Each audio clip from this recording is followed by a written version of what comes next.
Um, so white হাউসে Donald Trump বসার পর থেকে আলোচনার কেন্দ্রে ইলন মাস্কের 4 বয়সী ছেলে এক্স। সারাদিনই সময় কাটে বাবার সঙ্গেই, এমনকি ওভাল অফিসে ট্রাম্পের সংবাদ সম্মেলনেও এক্সের উপস্থিতি মেলে। এর মাঝেই ছোট্ট শিশুটির এক কাণ্ডে অবাক মার্কিন প্রেসিডেন্ট। নাক টেনে হাত টেবিলে স্পর্শ করায় রেগেমেগে সেই টেবিলই সরিয়ে ফেলার নির্দেশ দিলেন। This is X.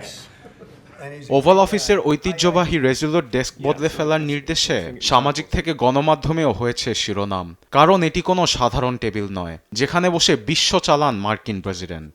So thank you very much. We had a busy day today. অবশ্য ট্রাম্পও নিজেকে দীর্ঘ সময় জার্মোফোবিক দাবি করে আসছেন, যার অর্থ অতিরিক্ত পরিষ্কার পরিচ্ছন্নতা মেনে চলা। মাস্কের ছেলে এক্সের কাণ্ডও মানতে পারছেন না ট্রাম্প। 140 বছরের বেশি সময়ে হোয়াইট হাউসে ব্যবহার হয়ে আসছে এই রেজোলিউট ডেস্ক, যা তৎকালীন প্রেসিডেন্ট রুদারফোর্ড হেইসকে আস্থা ও বন্ধুত্বের প্রতীক হিসেবে উপহার দেন ব্রিটেনের রানী ভিক্টোরিয়া। রীতি অনুযায়ী অনেকে ব্যবহার করলেও প্রেসিডেন্ট রিচার্ড নিক্সন ও জেরাল্ড ফোর্ড ব্যবহার করেননি। পরবর্তীতে 1961 সালে প্রেসিডেন্ট জন এফ কেনেডির অনুরোধে প্রথমবার ওভাল অফিসে ব্যবহার শুরু হয়। yeah, so that's an interesting example. হঠাৎ রেজোলিউট ডেস্ক পাল্টানোর কারণ নিয়ে মুখ খোলেননি ট্রাম্প।